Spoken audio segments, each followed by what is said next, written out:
Hi everyone, welcome to iQuanta. आप सबको अब तक पता लग गया होगा कि सीयूटी यूजी 2025 में काफ़ी मेजर चेंजेस अनाउंस किए गए हैं। एनटीए ने हर बार की तरह सबको सरप्राइज किया हुआ है एंड इस बार छोटे मोटे चेंजेस नहीं हुए हैं या फिर एक दो चेंजेस नहीं हुए हैं, बहुत बड़े चेंजेस हुए हैं। काफ़ी सारे स्टूडेंट्स को डायरेक्टली इससे फर्क भी पड़ सकता है and probably you could be one of them. तो आइए देखते हैं सीयूटी यूजी 2025 में ऑफिशियली क्या चेंजेस हुए हैं। ओके, तो सबसे पहला चेंज जो इस बार हुआ है that is the shift to CBT only mode.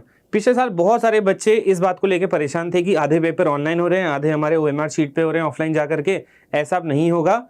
Paper आपका पूरा का पूरा कंप्यूटर बेस्ड ही होगा, यानी कि ऑनलाइन एग्जाम आप दोगे। अब ऑनलाइन का मतलब ये नहीं कि आप घर से दे पाओगे, you have to go to some centre, वहाँ पे आपको कंप्यूटर अलॉट होगा। जैसे पहले सीयूटी यूजी 2023 और 2 होता था वैसे ही होगा। कोई हाइब्रिड मोड अब नहीं होगा कि आधे पेपर ऑनलाइन हो रहे हैं और आधे पेपर ओएमआर शीट पे देने पड़ रहे हैं। ओके, पहला चेंज सबसे ये है। Then coming to number of subjects capped at 5, यानी कि अब आप मैक्सिमम 5 सब्जेक्ट्स ही चूज कर पाओगे। लास्ट ईयर तक क्या होता था, English, GT and 4 domain choose करके आप मैक्सिमम 6 सब्जेक्ट चूज कर सकते थे। अब ऐसा नहीं होगा, आप मैक्सिमम 5 ही चूज कर सकते हो। ओके, एंड सेकेंड इन्होंने यहां पर एक चीज की है कि in addition to this, candidates will now be allowed to select subjects that they may not have studied in their class 12 curriculum।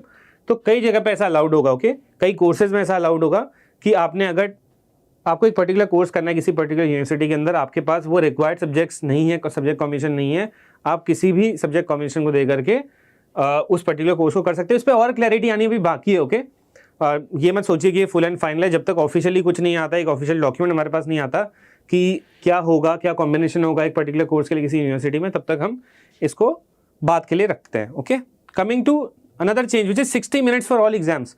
पहले से ही होता था कि किसी डोमेन के लिए आपको 45 मिनट्स मिलते थे, किसी के लिए 50 मिनट, किसी के लिए 60 मिनट्स। अब ऐसा नहीं होगा, स्टैंडर्डाइज कर दिया पूरा पेपर। 60 मिनट्स ही मिलेंगे आपको हर एक सब्जेक्ट के लिए। जो 5 सब्जेक्ट अगर आप मैक्सिमम देते हो, सबकी जो लेंथ होगी वो होगी 60 मिनट्स, ड्यूरेशन होगी 60 मिनट्स। ओके, अब एक और बड़ी चीज़ है, और ये मैं टाइम्स ऑफ इंडिया से पढ़ रहा हूँ। कि I am not reading from any third party website, ये टाइम्स ऑफ इंडिया है, काफ़ी क्रेडिबल वेबसाइट है। एक और चीज़ है, लगभग आपके जो सब्जेक्ट्स हैं वो 63 थे पहले। 2024 सीयूटी तक 63 सब्जेक्ट्स होते थे, अब 26 सब्जेक्ट्स रिमूव कर दिए गए। ओके, तो इनमें मैक्सिमम जो है वो लैंग्वेजेस हैं, जैसे जो फॉरेन लैंग्वेजेस थी वो रिमूव की गई हैं, और कुछ यहाँ पे डोमेन भी रिमूव किए गए हैं, जैसे कि एंटरप्रेन्योरशिप हो गया, देन आपका लीगल स्टडीज हो गया, राइट। तो वो आप लिस्ट एक बार अच्छे से चेक कर लीजिएगा। अगर आपको इसकी पूरी अपडेट चाहिए, पूरा फॉलोअप आपको लेना है, you can go to the iQuanta Instagram page which is with the name CUET_updates। यहाँ पे हमने इस पूरी न्यूज़ को कवर किया हुआ है, जिसमें मैंने ये बताया कि जनरल टेस्ट अब कितना इंपॉर्टेंट हो जाएगा। एक और बात, जनरल टेस्ट अब बहुत इंपॉर्टेंट हो जाएगा, क्योंकि लिखा हुआ था कि जो सब्जेक्ट ड्रॉप हुए हैं, जैसे मान लीजिए आप लीगल स्टडीज लेना चाहते थे, आप तैयारी कर रहे थे, बट अब वो सब्जेक्ट ड्रॉप हो गया, तो उन सब्जेक्ट को किससे रिप्लेस किया जाएगा, एक तरीके से जनरल टेस्ट से। तो जनरल टेस्ट बहुत इंपॉर्टेंट होने वाला है। ओके, जनरल टेस्ट ऑलरेडी मैं बोलता हूँ हर साल हम लोग जब भी लाइव आते हैं बोलते हैं कि इंग्लिश जनरल टेस्ट और अपने 12th के सब्जेक्ट्स पढ़ो ही पढ़ो, बिकॉज बहुत फायदा देंगे। ज़्यादातर कॉम्बिनेशन जो होते हैं उनमें जीटी वगैरह होता ही होता है ना। खैर डीयू के जो काफ़ी मेजर कोर्सेज हैं, बड़े बड़े कोर्सेज, बीकॉम ऑनर्स, इनमें कई बार जीटी की जरूरत नहीं पड़ती है, लेकिन मैक्सिमम यूनिवर्सिटीज़ में पड़ती है अगर आप एज अ बैकअप लेके चलना चाहते हो, है ना। तो लिखा गया था कि सब्जेक्ट ड्रॉप कर दिए गए हैं 63 से 37, बट जो ड्रॉप सब्जेक्ट है उनकी जगह पे आपको जीएटी देना पड़ेगा। तो जीएटी काफ़ी कंपलसरी हो जाएगा, ठीक है। और इस पर फर्दर अपडेट के लिए हम रुकेंगे, ठीक है। फिर से कोई अपडेट आएगा हम बिल्कुल वीडियो लेकर के आएंगे। बट जीएटी के अंदर क्या होता है, बेसिकली आपका क्लास 8 तक की मैथमेटिक्स है वो आपको पढ़नी है, थोड़ी सी लॉजिकल रीजनिंग जो जनरली आती है बेसिक लेवल की अगेन, और आपका जीके करंट अफेयर जिसमें थोड़ा बहुत पार्ट स्टैटिक का रहेगा, थोड़ा करंट का रहेगा। ओके, लगभग 1 साल की करंट अफेयर आप मान के चल सकते हो, बाकी स्टैटिक जीके तो हर जगह सेम होती है ना। तो ये मेजर आपके जो चेंजेस हैं ये आए हैं सीयूटी यूजी 2025 के अंदर, और अभी इन पे क्लैरिटी आनी बाकी है। काफ़ी अपडेट्स से रिलेटेड हमको सीयूटी यूजी की ऑफिशियल वेबसाइट पे दिखेंगे। पर एक बात मैं आप सबसे कहना चाहूँगा कि इसको देख के घबराइए मत। अगेन आपको पेपर ही लिखना है। ओके, ऐसा कुछ नहीं होगा कि बिल्कुल पेपर ही नहीं लिखना है, कुछ और करना है।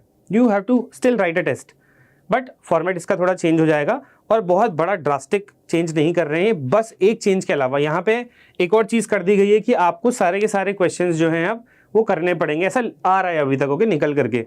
ऐसा होना नहीं चाहिए, बिकॉज हर एक स्टूडेंट की अपनी स्ट्रेंथ है किसी ना किसी कंसेप्ट के अंदर, किसी सब्जेक्ट के अंदर, है ना। तो ये ऑप्शन देना चाहिए बिल्कुल कि आप कुछ छोड़ना चाहो तो आप छोड़ दो, है ना। कई बार ऐसे क्वेश्चंस होते हैं बहुत डिफिकल्ट होते हैं सॉल्व करने, दे आर ट्रैप्स, आपका टाइम वेस्ट करने के लिए होते हैं। अगर ये कॉम्प्लिकेशन लगा दिया जाए कि आपको सारे क्वेश्चन करने ही करने हैं, तब तो फिर मतलब रिजल्ट काफ़ी फर्स्ट हो जाएगा। फर्स्ट यानी कि वो असली रिजल्ट होगा नहीं एक्चुअली, है ना, क्योंकि आपकी जो वो स्ट्रैटेजी है पेपर को करने की वो कभी इंप्लीमेंट हो ही नहीं पाएगी, आपको कुछ पता ही नहीं है, you are kind of blind कि पेपर में जा रहे हो, यू नेवर नो कि भाई कौन सा क्वेश्चन कितना डिफिकल्ट होगा, किसको कैसे पिकअप करूँ, आपको कुछ ना कुछ आंसर देना ही देना है ना। ये तो काफ़ी दिक्कत वाली चीज़ है। एनटीए ऑलरेडी बहुत फेमस है पेपर में इश्यूज करने के लिए, है ना कुछ कॉम्प्लिकेशन यहाँ पे रहती है, कभी क्वेश्चन गलत, कभी कुछ गलत, कभी आंसर की गलत, है ना, रहता ही रहता है, चलता ही चलता है। तो आई डोंट थिंक इतना स्ट्रिक्ट डिसीजन को लेना चाहिए था कि सारे क्वेश्चन कंपलसरी है करना, है ना। बाकी if you want to check all these updates, आपको डिटेल में पढ़ना है, you can go to the iQuanta CUET page. Okay, यहाँ पे जाइए, चेक कीजिए और देखिए, अवेयर रहिए अपने एग्जाम को लेकर के, बिकॉज काफ़ी बच्चे टॉप की यूनिवर्सिटीज एम कर रहे होंगे यार। मैं बोलूँगा कि इससे बहुत ज़्यादा फर्क आपकी प्रिपरेशन पे नहीं पड़ना चाहिए। जैसे अभी तक पढ़ रहे थे इंग्लिश, जनरेटर्स, अपने डोमेन्स, प्लीज़ अभी तक पढ़ते रहो। हाँ, जिनका ड्रॉप हुआ है कुछ दिन और देखो क्या इस पर चीज़ें आती हैं, क्या पता कोई डिसीजन चेंज हो, काफ़ी बच्चे इसके अगेंस्ट जाएं, क्योंकि लीगल स्टडीज जैसा सब्जेक्ट इंपॉर्टेंट, एंटरप्रेन्योरशिप जैसा सब्जेक्ट ये इन्होंने हटा दिया, है ना, ये करना नहीं चाहिए था।